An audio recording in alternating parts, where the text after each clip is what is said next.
It's another edition of Time About the Movies, and today we're taking a look at the films of December 16th, 1994. Four movies to look at today, so let's get right on into it. And we'll start off with the biggest new release of the weekend, capping off a big year for Jim Carrey and starring Jeff Daniels, the first film from the Farrelly brothers. It is, of course, Dumb and Dumber.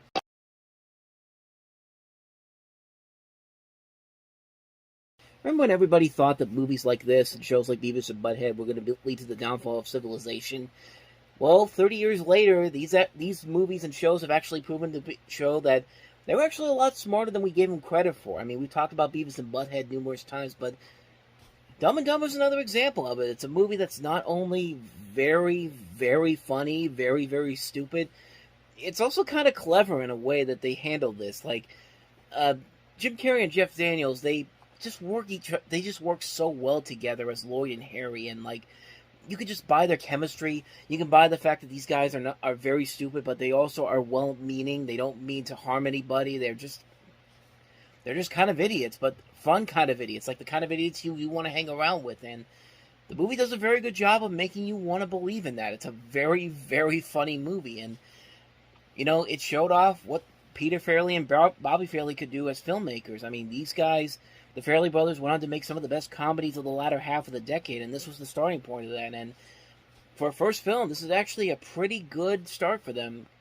I think the only thing they ever did before this was write one episode of Seinfeld, the opera episode from season 4, which is, of course, the best season of Seinfeld. And look at where they are. Look at what happened with this. This movie came out. It was a big hit at the time. Like I said, it was the third part of a really good year for Jim Carrey. I mean, coming off of In Living Color's End, and then all of a sudden he does Ace Ventura: Pet Detective, The Mask, and then this movie. It was a big year for him, and it launched his career. And for this movie, it actually showed that Jeff Daniels can be a very good comedic actor, even though he had been in comedies beforehand, but mostly was known for his more dramatic roles. But here, he fit the role so well, and it kind of revitalized his career, and actually got him some more comedies after this one. But some not so great. But I mean, really, I don't need to say anything more about Dumb and Dumber. It's a stupidly fun, but also very smart comedy with Carrey and Daniels just working off of each other so well. Just some of the funniest comedy ever. The gross out humor works here. The humor overall is very funny. The lines in here are so memorable. It's just a great, great film all around, and it's just a movie that has had such a great lasting legacy to it. We've had there was an animated series that actually came out a year after this, which features Patrick Star and Max Headroom as Dumb and Dumber. There was the prequel, which has one of the dudes from NCIS Los Angeles in it. Was he in it? Actually, NCIS Los Angeles, which was not very good, but it still had some funny moments to it. And then we had Dumb and Dumber 2, which came out 20 years later, which I've kind of gone easy on it since it came out, but it's still a lackluster sequel compared to the other film, because with Dumb and Dumber 2, I think they played more than they could chew off. No, that's not what it's. Listen to me trying to make this. They bit off more than they could chew. That's what I wanted to say, because the people that they're trying to say are smart people in that movie are really, really stupid in that movie. With this movie, it kind of works. Like, these guys are the people that are supposed to be the intelligent people, the people that know what they're doing.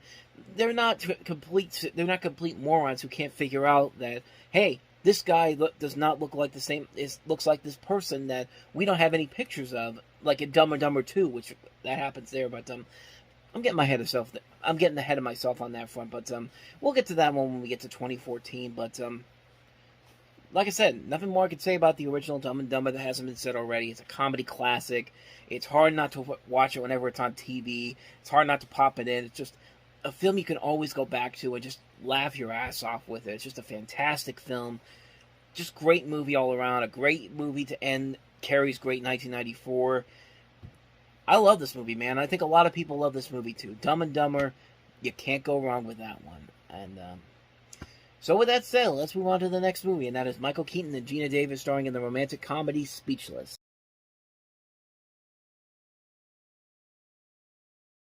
I really wanted to like this movie. I like Michael Keaton. I like Gina Davis. I like Bonnie Bedelia. I like Ernie Hudson. I like Christopher Reeve.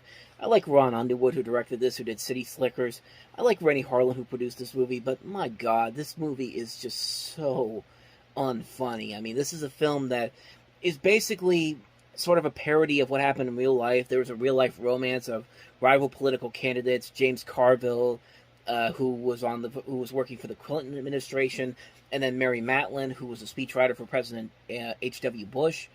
And that could make for a funny comedy, but the level that this goes to, it's bad CBS comedy sitcom levels. Like, it's that bad. Like, you expect a laugh track to show up at some point here, and an idea like this has the potential for great comedy, especially with these two very talented actors who can be very funny. I mean, Michael Keaton, before he was Batman, was in Mr. Mom, for God's sakes, and Gina Davis has been in a lot of great comedies too, but man, this is just so not funny, and just the chemistry is the biggest problem with this movie. Like, you could say that the comedy is bad, but at least the chemistry is very interesting. I mean, the romance is the subject of the movie, and even that doesn't work. It's just kind of like, what are you even doing? Like, what is the point of this movie if you're not even going to try to do anything about it? And it's just not funny whatsoever. It's a really, really lazy comedy that just doesn't do anything funny at all.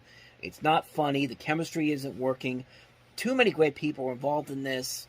Such a disappointment. I was really, really shocked at how bad this movie was when I watched it for the first time a couple months ago. Man, this is a terrible, terrible film.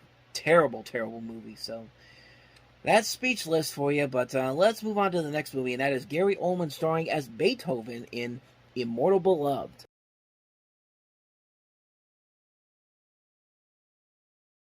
So, Immortal Beloved basically follows the life of composer Ludwig van Beethoven, played by Oldman, in flashbacks where it follows through Beethoven's secretary and first biographer, Anton Schindler, played by Jerome Krabbe. I always keep getting this name wrong. Jerome Krabbe, I think that's what it is. But his quest to ascertain the true identity of the immortal beloved, addressed in 3 letters found in Beethoven's private papers. And the film basically follows his journeys throughout the Austrian Empire, interviewing women who might be potential candidates, as well as those Beethoven's own tumultuous life. So I think this movie was trying to be kind of the new generation's Amadeus, or the 90s version of Amadeus, because I think Amadeus kind of has a similar plot to it. Bernard Rose, who directed this movie, his previous film was Candyman, which is a very good film.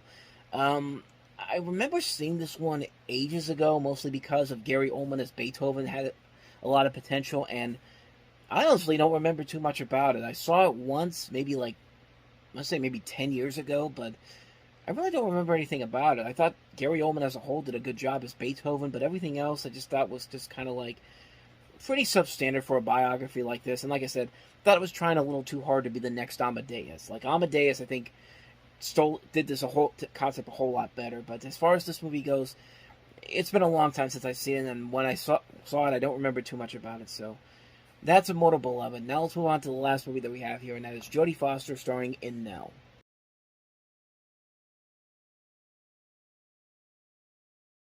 So yeah, this is another one of those Oscar bait movies, and this was kind of notable at the time because it was the first movie that Jodie Foster would produce, and actually the year after this, she would direct her first feature film, which is Home for the Holidays, which I think is a much better film. But this movie, it's interesting.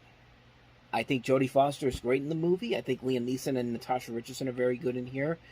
But everything else about this movie is just kind of mediocre. It's like a typical Oscar baitish type film. I think the performances are okay in here. Directed by Michael Apted. We talked about a couple of his movies before this. Trying to remember right here. Blank we saw early in the year, which was a pretty decent film. Thunderheart, Class Action.